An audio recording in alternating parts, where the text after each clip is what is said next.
Welcome to Tales to Terrify, part of the District of Wonders network. Featuring Starship Sofa and far-fetched fables, everyone has a story in the District of Wonders. Come and find yours.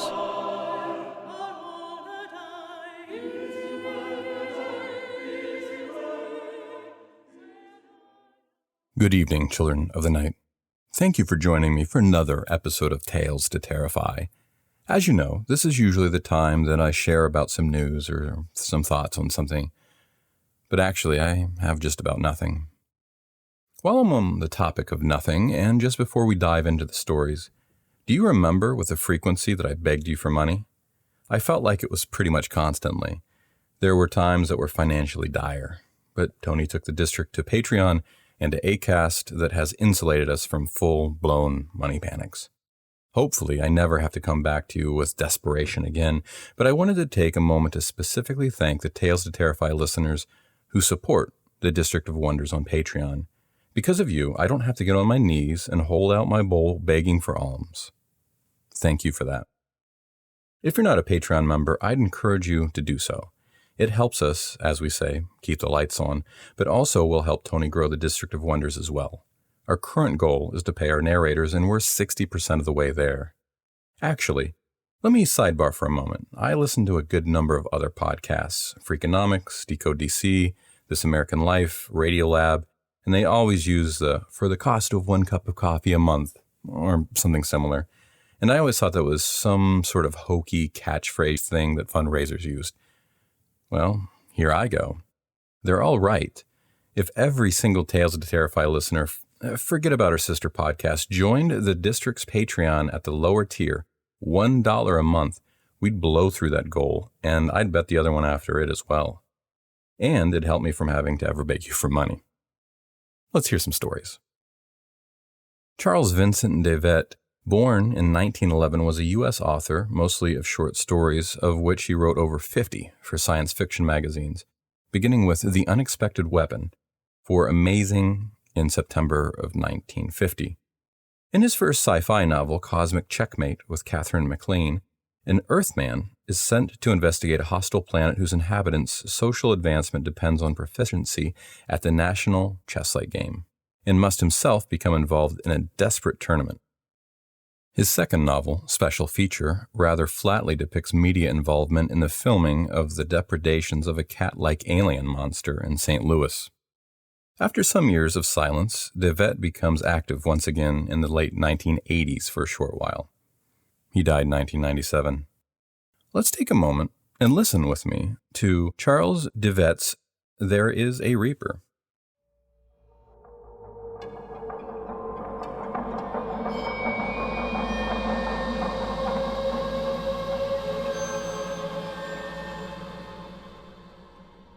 The amber brown of the liquor disguised the poison it held, and I watched with a smile on my lips as he drank it. There was no pity in my heart for him. He was a jackal in the jungle of life, and I was one of the carnivores. It is the lot of the jackals of life to be devoured by the carnivore. Suddenly, the contented look on his face froze into a startled stillness. I knew he was feeling the first savage twinge of the agony that was to come. He turned his head and looked at me, and I saw suddenly that he knew what I had done. "You murderer!" He cursed me, and then his body arched in the middle and his voice choked off deep in his throat. For a short minute he sat tense, his body stiffened by the agony that rode it, unable to move a muscle. I watched the torment in his eyes build up into a crescendo of pain until the suffering became so great that it filmed his eyes, and I knew that, though he still stared directly at me, he no longer saw me.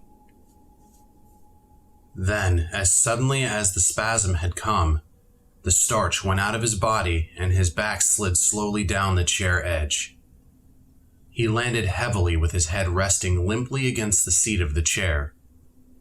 His right leg doubled up in kind of a jerk before he was still. I knew the time had come. "Where are you?" I asked. This moment had cost me $60,000. 3 weeks ago, the best doctors in the state had given me a month to live, and with $7 million in the bank, I couldn't buy a minute more. I accepted the doctor's decision philosophically, like the gambler that I am, but I had a plan, one which necessity had never forced me to use until now. Several years ago, before I had read an article about the medicine men of a certain tribe of Aborigines living in the jungle at the source of the Amazon River. They had discovered a process in which the juice of a certain bush, known only to them, could be used to poison a man. Anyone subjected to this poison died, but for a few minutes after the life left his body, the medicine men could still converse with him. The subject, though ostensibly and actually dead, answered the medicine men's every question. This was their primitive, though reportedly effective, method of catching glimpses of what lay in the world of death. I had conceived my idea at the time I read the article, but I had never had the need to use it, until the doctors gave me a month to live.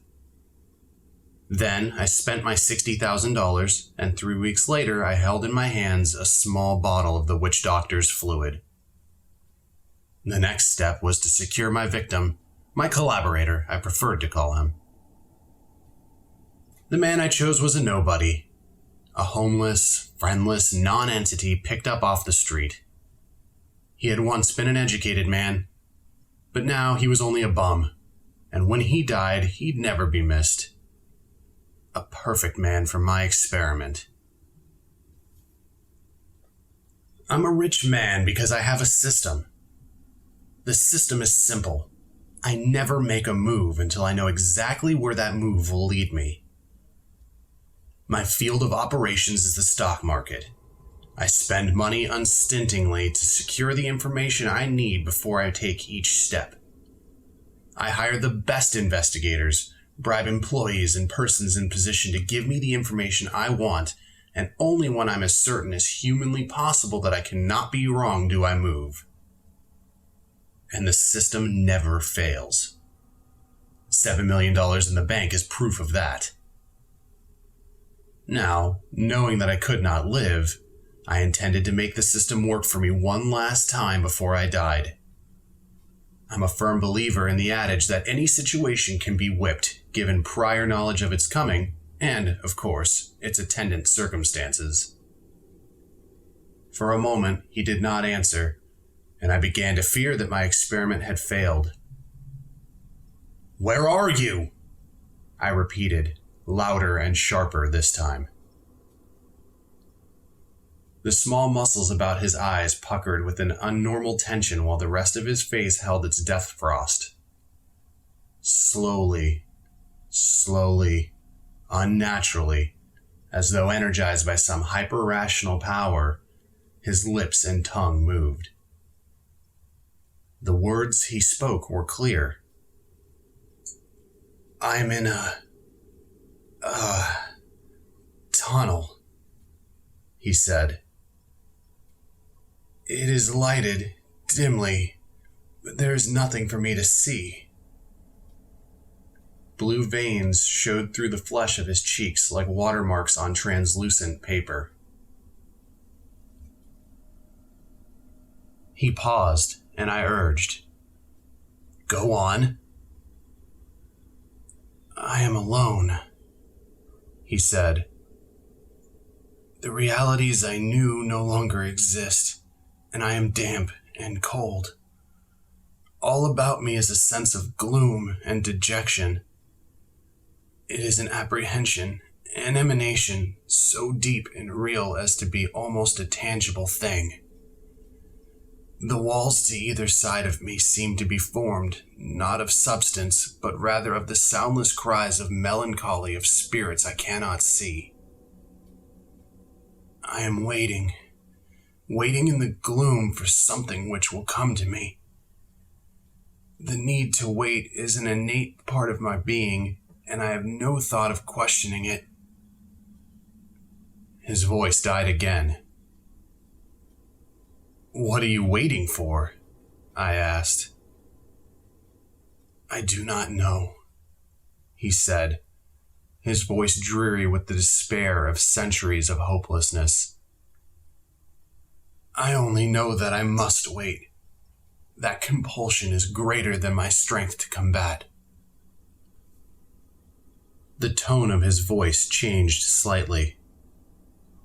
The tunnel about me is widening, and now the walls have receded into invisibility.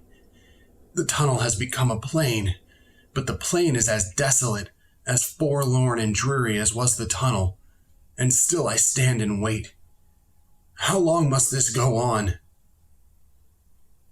He fell silent again, and I was about to prompt him with another question. I could not afford to let this time run out in long sentences. But abruptly the muscles about his eyes tightened, and subtly a new aspect replaced their hopeless dejection.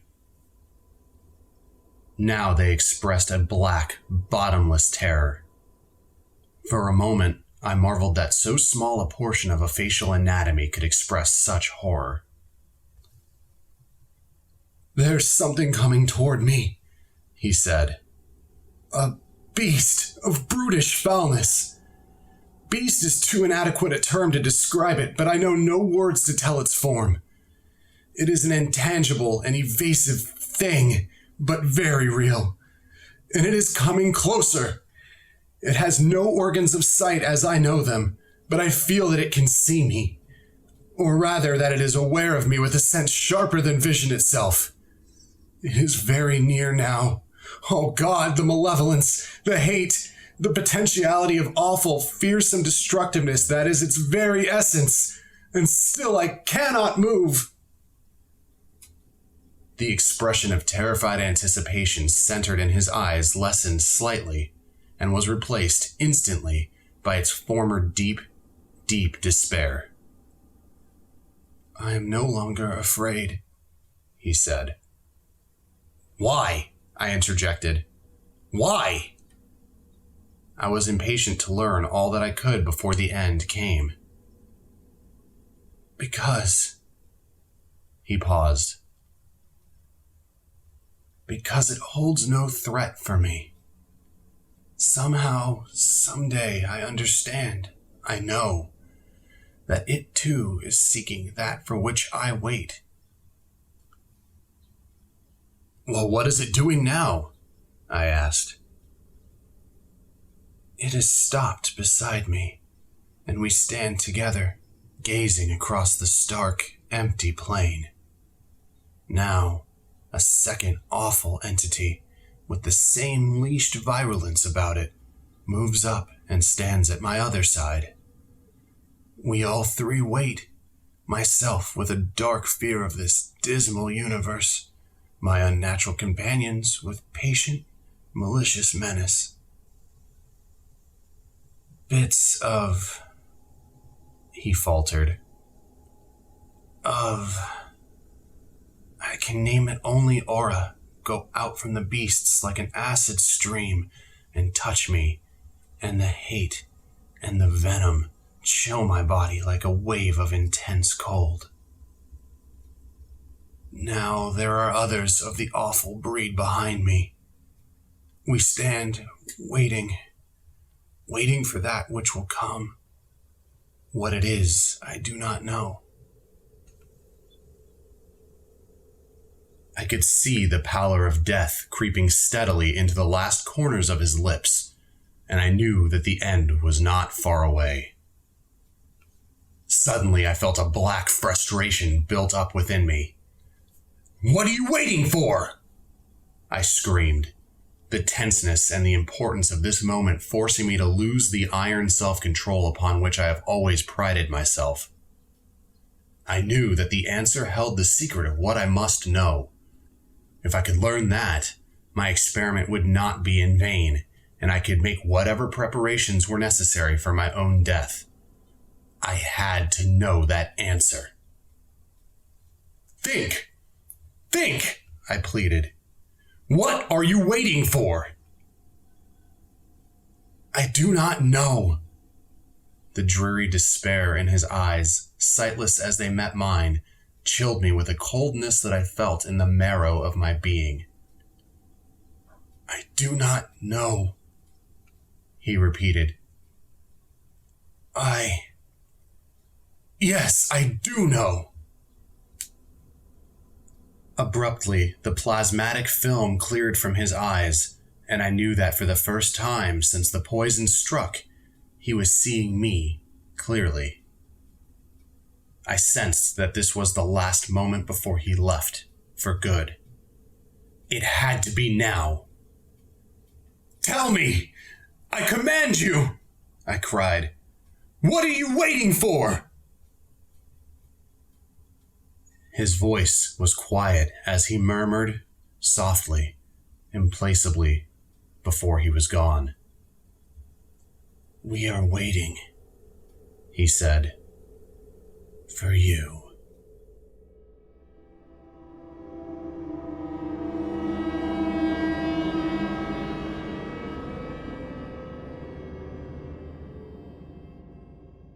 That was Charles de Vet's There Is a Reaper, as read by Joe Sammarco. Joe Sammarco is U.S. born. He has a passion for audio engineering and voiceover work and has since he was a young child. His father was a DJ and always encouraged his growth in the field. He hopes to make a professional career out of voiceover work in the animation or video game industry. To date, he has voiced over 15 different short stories on Tales to Terrify and hopes to do many more. For any who are interested in reaching out to him, he is on LinkedIn and Facebook and will happily respond to any requests or messages. Thank you, Joe. Our second story of the night comes to us from Rachel DiMaggio. Rachel DiMaggio is a writer of dark fiction who lives near Boston, Massachusetts with her husband and 2 cats. She graduated summa cum laude with a BA in English and Literature from Southern New Hampshire University. Her fiction has been published in Rose Red Review. When she isn't writing, Rachel loves to cook. As a ginger, she can sometimes be spotted nibbling on the souls of the unlucky. Follow her on Twitter if you are either brave or have already lost your soul. Listen with me to Rachel DiMaggio's Piedra de las Moscas.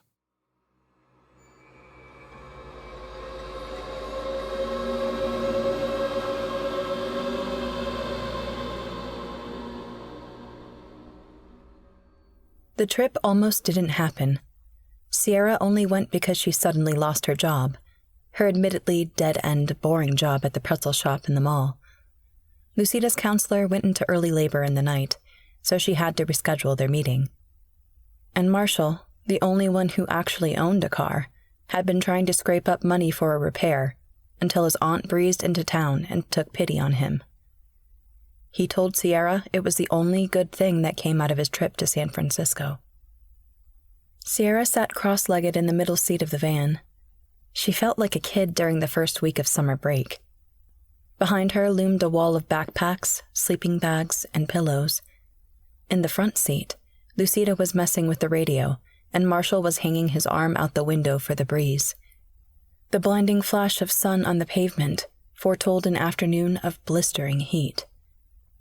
She flipped through the Texas travel guide. It was decorated with blocks of Marshall's tidy handwriting in the margins and orderly stripes of yellow highlighting. "There's a vintage soda shop nearby," she said. "Maybe after we see these pillars, we can get dinner there." Lucida shrugged. "It might be a long hike. Who knows if they'll even be open when we get back?" Sierra didn't respond. Lucida didn't like to be pinned down by plans, and Marshall was too interested in the historical site to care about what they would do later. But this was a 3-day trip, and Sierra wasn't going to waste most of it with a half-baked itinerary. She cast a guilty look at Marshall as she dog-eared the page. She flipped to the back of the book to study the map. Marshall had penciled in the name, Piedra de las Moscas. Of course he'd picked a place that was literally off the map. He'd printed a description of the site and folded it in, so now it was part of the travel guide. The historical notes were bland. A small band of conquistadors had discovered the stone formation, camped there for a single, uneventful night, and left. The priest who'd accompanied the conquistadors returned to the site 4 years later with another group of Spanish soldiers. They discovered the decomposing bodies of several of his former comrades. There were so many flies that the base of the pillar was black. The priest wrote that the conquistadors had fallen prey to the vicious devils of the plain, yet the lack of arrow and tomahawk wounds made that seem unlikely. The unnaturally slow decomposition was even more troubling. So the conquistadors named the stone pillar Piedra de las Moscas and gave it a wide berth ever after. The sun was at its most violent when they reached the state park. Marshall paid the fee for a night of camping and bought tickets to the Moscas Museum. As they pulled into the parking lot, Lucida groaned. "Can you get your money back? This place is tiny. We'll be done in 5 minutes." "It's part of the experience." Marshall set the emergency brake. "You've been back in Texas for 6 months and you're still using an e-brake?" Sierra teased. "There is zero danger of rolling down a hill in this place." Marshall ignored her, and she wanted to take back the words. He'd been thrilled to be in San Francisco, so sure he'd get that curator job if he applied often enough. Spending cuts and parental pressure had brought him back. She was glad, but she didn't want to be. She slammed the van door harder than necessary. The building was a stout rectangle of bricks. Behind it, an expanse of dying grass rolled off the edge of the world. Off to the left, the pillar. The mirage made the shape waver like a figure moving closer. The cool interior of the museum restored her good spirits. A middle-aged man straightened out of his slouch behind the counter and greeted them. Sierra went to the restroom, a slight headache beginning behind her eyes. She swallowed a few Tylenol. She ran the cold faucet, but the water never got cold. Even underground, this place was hot. She wet a paper towel, then dabbed it against the back of her neck, praying the migraine wouldn't get a good grip. She regretted staring into the brightness of the mirage. She returned to find Lucida flicking through the travel pamphlets. Marshall spoke to the museum guide in a reverent tone as they looked down at a glass display case. Sierra joined them. Lying in the case was a skeleton. The stark bones were labeled Spanish Conquistador, circa 1648. The placard offered a careful description of the events Sierra had already learned about. Tight-lipped museum writers, afraid to even show a glimmer of excitement. "They still don't know how these guys died?" she asked. "It was probably something like dysentery. It would have spread from one to the next, very quickly," the guide responded. "But the priest thought they were murdered," she said. The guide nodded. "He did." Marshall aimed a frustrated scowl at her over the guide's shoulder, but Sierra was too interested now to stop. "What do you think happened? He wrote about scratches all over the bodies. You don't get that from dysentery, do you?" The guide shrugged in a friendly way. "It could have been a fever or even dehydration. People do some incredible things to themselves when they're out of their minds with thirst." "Why wouldn't they have gone looking for water when they realized they were going to die?" Marshall interrupted. "We won't take up more of your time with speculating." He moved to the next case, where a few yellowed journal pages rested on a dark blue piece of fabric. "Can you tell us about these?" Sierra bought a Coke from the vending machine. Lucida joined her, and they went to the other end of the building. There were a few exhibits dedicated to the Lipan Apache tribe. Sierra studied the shield with its foreground of reddish dirt and its refreshing blue stream. The mountains in the background and the white sand met to create the shape of a buffalo. "This place is going to be a dud," Lucida said. "Get ready to sweat like never before and spend the evening looking at a dumb rock." Sierra winced to hear her own suspicions voiced so loudly. Come on. There's more to the park. There's a caldera, too. Lucida perked up. That's here? I brought my hiking boots. If we get bored at the Moscas Rock, we can go hiking. Marshall won't mind. Sierra was last out the door. Just as she stepped outside, the guide said something. She turned back. What? I know why all the conquistadors stayed, even after the first man got sick, he said. He stared at her as if uncomfortable with the thought, rubbing one hand over his thin hair. It was loyalty that killed them. The gravel road gave out and became a dirt path, treacherous with ruts and deep potholes. Marshall guided the van carefully around the worst of it, but the jolting ride caused Sierra's head to ache. Her migraine was catching up to the painkillers. She took a bottle of water from the cooler and rolled the icy plastic against the back of her neck. Lucida twisted around in the front seat to talk to her. Did you see those souvenir magnets? We should get one before we leave.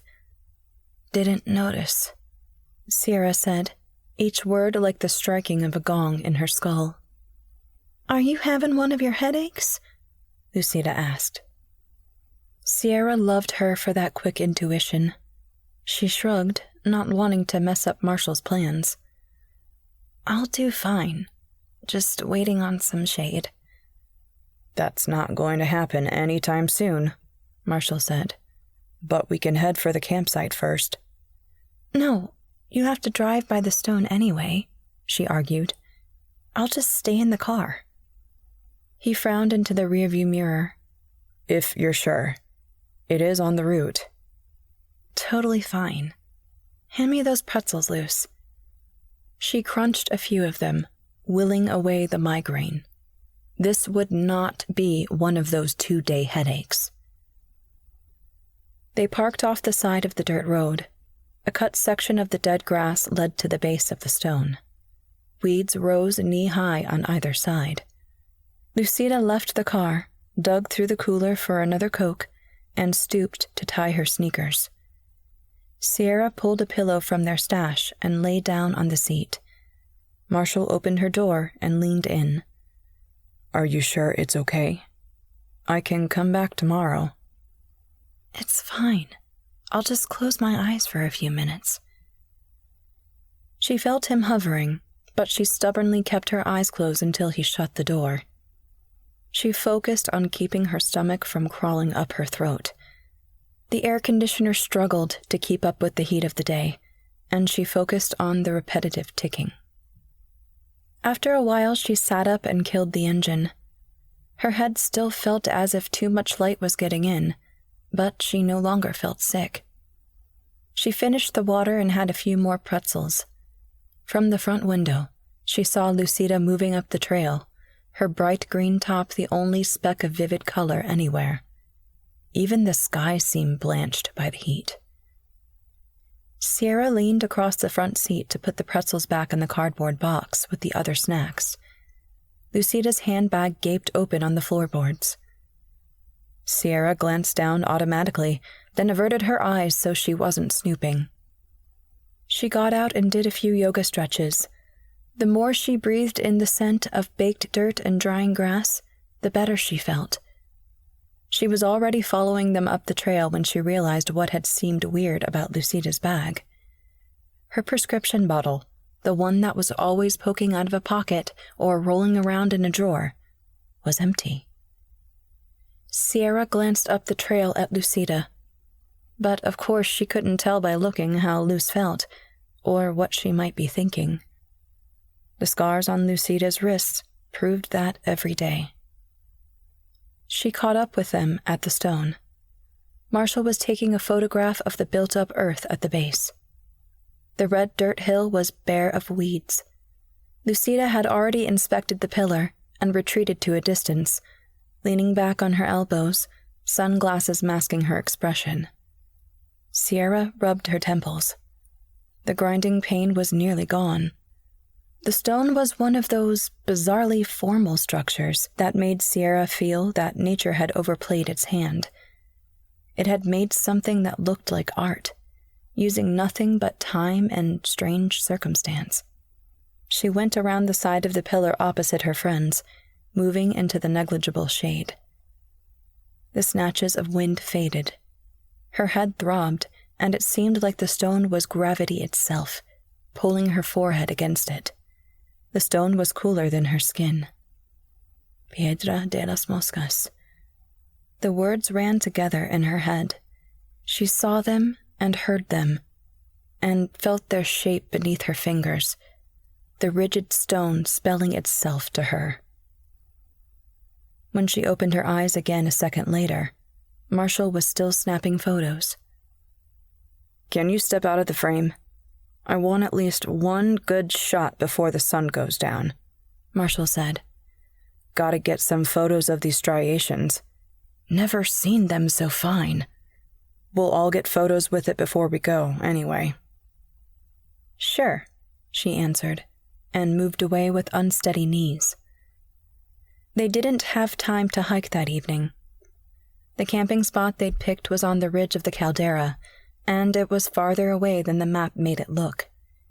The tent went together with minimal stress, although the flexible poles kept snapping together on Sierra's fingers. Lucida perched on the hood of the van, giving instructions. After they set up the tent, Marshall heated a skillet on the camp stove. Sierra watched as he scrambled eggs and fried Canadian bacon, trying not to be obvious with her admiration. Lucida made a sappy face at her, but didn't comment. The tent turned out to be a lot smaller than expected, so Marshall slept in the van. The crickets made their rusty chirps. Sierra couldn't sleep. Sierra was the first out of the tent in the morning. The heat made her dizzy when she stood. Marshall was sitting up in the front seat of the van, feet on the dash and guidebook in hand. She opened the cooler and took a bottle of water. "Is Luz still asleep?" Marshall asked. "We better get moving if we want to hike the caldera today. Are you better?"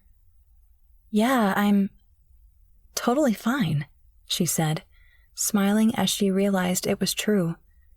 No 2-day headache after all. Marshall returned her smile and seemed about to say something. Instead, he returned to his reading. She went back inside the tent and began rolling up her sleeping bag. He had been ready to try dating until he got the job offer, and when he'd come back, he had been too disappointed to even think of starting over with her. The arguments hadn't helped. But by the end of the trip, things would be repaired. They would have a new, fun experience to build on, instead of just a bunch of disagreements and failed plans. She changed into hiking clothes and folded her pajama tee. Lucida was facing away from her, sleeping under the sheet. She always slept curled into such a tight, unhappy ball. "Luce, wake up. Time to go," she said. With a sigh, Lucida pushed the sheet off her head and sat up. Sierra's throat closed up in shock. The back of her white tank top was speckled with hundreds of tiny bloodstains. "What happened?" she demanded. Lucida rubbed the back of her neck and Sierra saw welts. "Something's been biting me," Lucida said, sounding bewildered. "Let me see. We have some itch cream in the van. Didn't you feel anything?" Lucida shook her head, pulling the back of her tank up. Sierra tried to keep calm, but the bites covered every inch of Lucida's back with feverish and sticky welts. "Are you feeling okay?" she asked. "It doesn't hurt?" "It kind of burns." Sierra dug through her pack until she found a t-shirt. "Here, switch." Lucida pulled it over her head, but she didn't get up. A few tears began to streak down her face. "It's okay. I'll put that stuff on and you'll be fine." "No, I won't." Sierra knelt down across from her. "Is this because you're out of your meds?" "You opened my bag?" she demanded. "No, it was lying open. I just noticed the bottle was empty. Why didn't you tell us to wait until you got a refill? You know it doesn't take long for—" "I'm fine except for these bites." Lucida's tone was defiant. "As long as this itching stops, I'll make it through the weekend." Sierra went to the van. Marshall started the engine. "She got bitten in the night," Sierra said under her breath. "Bitten?" "Yeah, bug bites everywhere. So give her some patience today." "I'm patient," he said in a disbelieving voice. Sierra found the first aid kit and got out the anti-itch cream. "Stops itching caused by poison ivy, poison oak, and insect bites." "Why do you think I'm not patient?" he asked, eyes downcast. "Should I have waited on that job? Is that why you say that?" Whatever she was about to say, it suddenly didn't matter. From the tent, Lucida was running toward them, and she was making the worst sound in the world, the sound of someone watching the edges of the earth curling up in flames. Sierra dropped the cream as Lucida crashed into the side of the van. She held her hand up, and her palm was bloody. Her scream was hysterical and out of touch with the silent, sick feeling creeping through Sierra's bones. It was Sunday, and the museum was locked. Even the kiosk where they had bought the ticket was empty, except for a sign in the window. Sierra had Lucida's head in her lap, holding gauze against the wound on her back. Once they got on the highway, Sierra had calmed enough to realize that it wasn't as bad as it looked. She had a deep gouge in the back of her shoulder. It looked the same size and shape as the buckle on Lucida's belt. "You must have leaned on it," Sierra said. "I don't remember. I lost my balance. Will it be a bad scar?" "I don't think so," Sierra said. But she was thinking of the other scars, and the empty prescription bottle, and that horrified scream. "Tell me where we're going," Marshall said, smacking the steering wheel. He pumped the brakes as the speed limit sign blinked past. They decided to spend the night at a cheap motel on the outskirts of town. They could hike the next day as long as Lucida felt up to it. Marshall stood out on the narrow balcony, his grip on the railing the only sign that he was deeply irritated and uncomfortable. Sierra moved from one familiar task to the next. She ran a bath for Lucida, then started the small coffee machine. A phone book with a water-stained cover sat on the nightstand, and she flipped through until she found a pizza place that would deliver. She ordered, then went to the bathroom door and knocked lightly. "Come in," Lucida said. She was sitting facing the wall, pouring water over her shoulders. The slight force of the water peeled the skin from her back like tissue paper from a bloody gift. The bathwater was already pink. Waiting on the ER staff to get Lucida into a room. Waiting for Lucida's parents to arrive. Waiting for the doctors to find out what was wrong. Finally, they admitted they just didn't know, that it could be an allergic reaction to the bites. Sierra hadn't seen any stinging insects or biting flies during the camping trip, but she'd been in the grip of a migraine. They didn't suggest that Lucida had done it to herself. 3 months passed. Sierra felt lonely in the apartment, but she held out on getting another roommate. Lucida's parents wanted her to have a few more counseling sessions before she moved back. Sierra knew it would show a lack of faith if she asked Luce to collect her things so someone new could move in. One evening, her phone rang just as she was on the way out for a run. Marshall sounded out of breath. "Sierra?" He was almost yelling into the phone, as if she was about to turn a corner out of sight. "Yeah, what's the matter?" she asked, pulling the door closed and turning the key. Okay. I have to tell you something." "What?" The edges of the keys dug sharply into her fingers. "Lucida's gone. They said it was out of nowhere." Sierra listened to his story. She didn't cry at first. She tied her sneakers tightly and ran down her sidewalk, past the convenience store where she and Lucida had made emergency stops for snacks and tampons, past the coffee shop where they'd studied last semester. She turned left beneath the oak trees. She ran faster, feeling dragged down by the dark shade on the sidewalks, ran harder until only the snap of her shoes on the pavement kept her anchored to the earth. Finally, she burst out from under the shade of the oak trees and into the sunlight so white-hot it made her eyes burn. So all-encompassing, it felt like she was levitating. Lucida and her parents had gone out for an early dinner. She hadn't eaten much, and she'd been quieter than usual. But other than that, everything had been normal. During dessert, she mentioned wanting to move back to the apartment with Sierra. Her mom and dad disagreed with each other on whether or not she was ready. But after only a few heated words, they went back to discussing their weekend plans.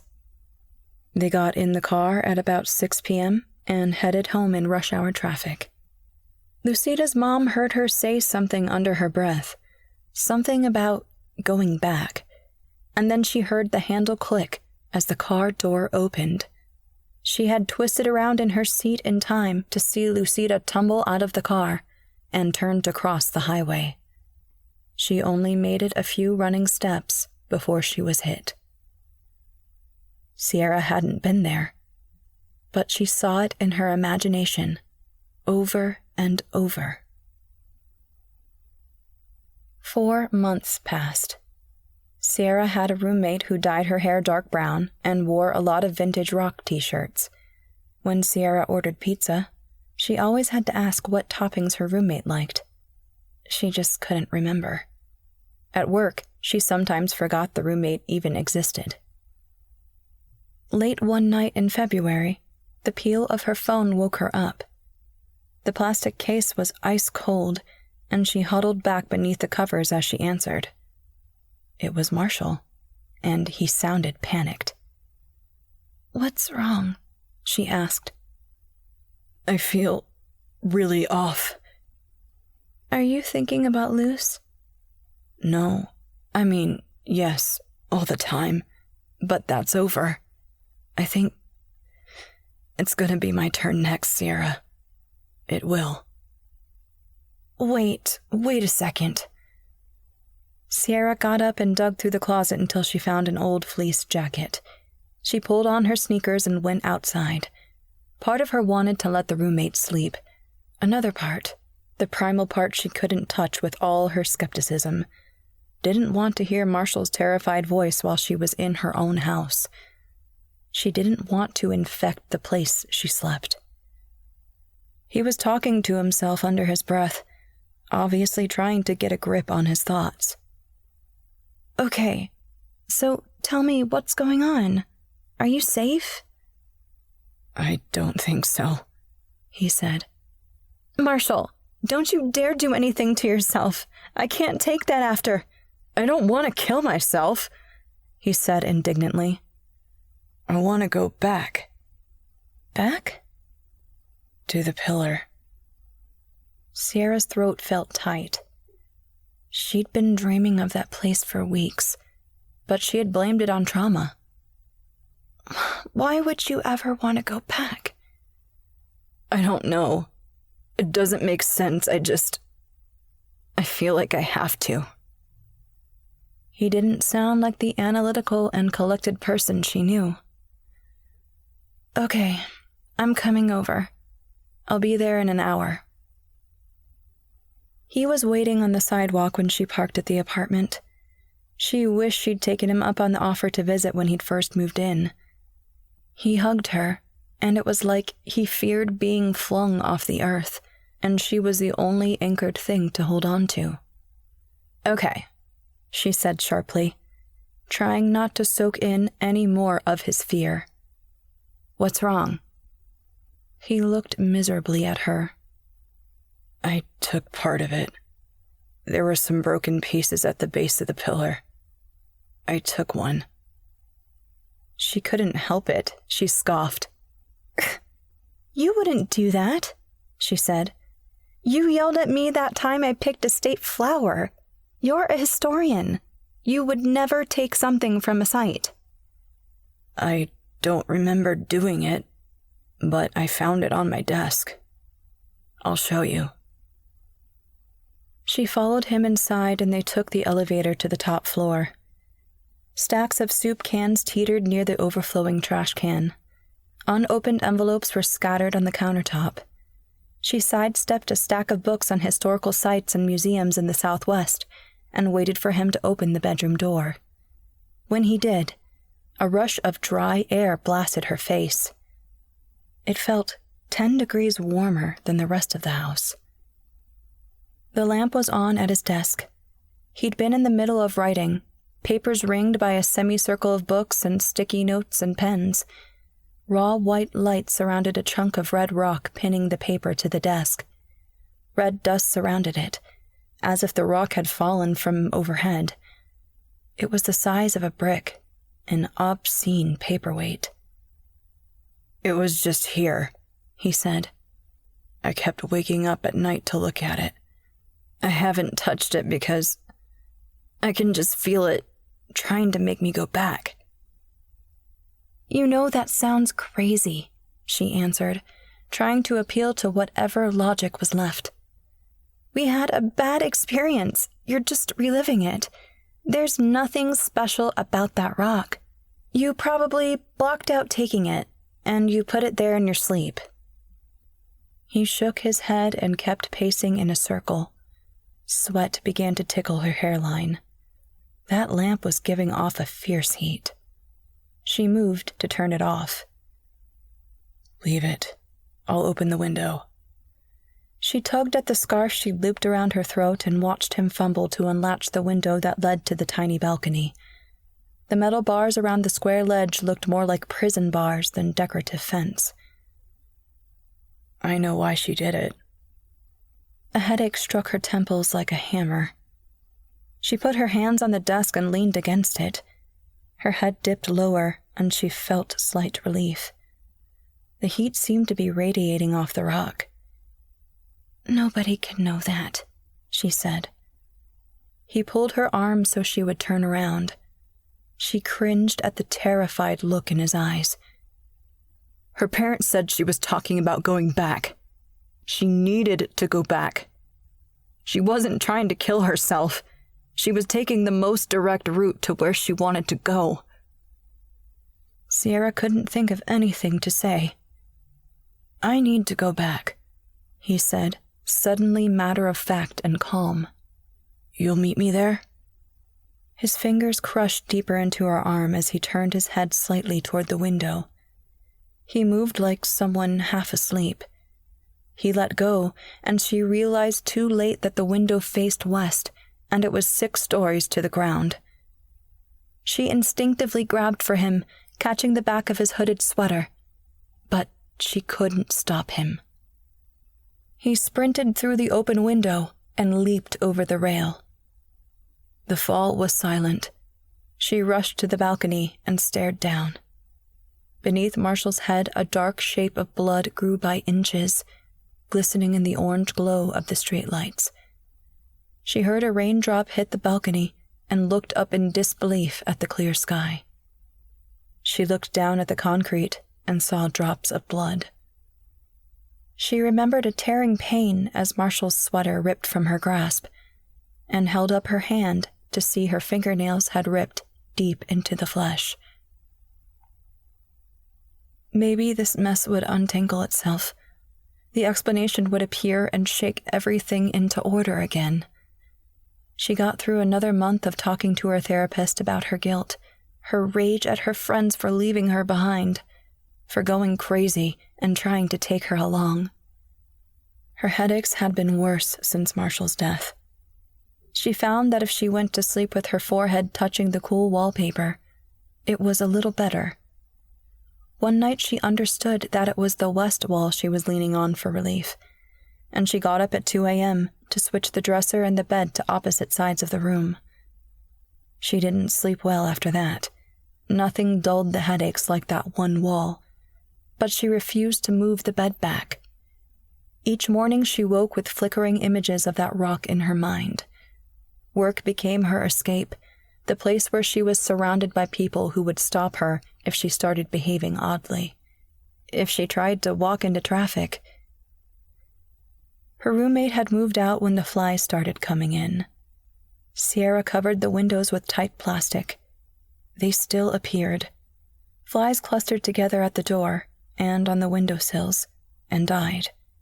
If she forgot to cover a sandwich for a half an hour, she would find it encircled by their shiny, lifeless bodies. She didn't mention it to the therapist, imagining them to be unnerving hallucinations and nothing more. She wouldn't go back to that place. She'd just keep sweeping the flies out the back door, scooping them up in paper towels, flushing them down the drains when they landed dead in the sink. Then one weekend the headaches became so bad she couldn't sleep at all, couldn't eat without vomiting, couldn't stand the light from the weakest lamp in the apartment. She began to hear it as a whisper, that thought she had kept out all this time. The stone will stop it. I have to go back. The stone will stop it. She got in the car, intending to see the stone again. Maybe rub the dust of that place into her skin. Maybe spend a night there and see if that was enough. Sierra considered calling her parents, but didn't. They would find such a pilgrimage morbid. She gripped the steering wheel so tightly, her palms ached, long before she got out of town. The highway became less busy until she was the only car in sight. Trees shrank from live oaks to shrubs to nothing. And then it was just her and the dust, and the sun rising toward its midday position. The sunglasses, though useless against the glare of the light, provided a small benefit as she paid at the ranger station. They hid her bloodshot eyes. The ranger took her money, and she drove on. The road was eerily familiar, as if she'd seen it 1,000 times, and not just once before. Red dust clouded and swirled behind her. It blotted out the names and faces of every living person she knew. Soon she could only think, Luce, Marshall, are you waiting? Did you make it here before me? Finally, she saw it. The pillar rose, terrifying and huge, from the empty red ground. Flickering black figures gamboled at its base. They moved in supplication, revel, or torment. It was impossible to tell which emotion contorted them. She stopped and stared. The migraine was an arrow launched in her eye. It was better when she gazed at the rock. She took off the sunglasses and looked up at the top of the rock where the sun burned, the eye of an impassive god watching the rock and the dead who circled it like flies. She would have to drive fast. She rubbed the tears from her eyes, and then she drove forward until the red stone filled her vision.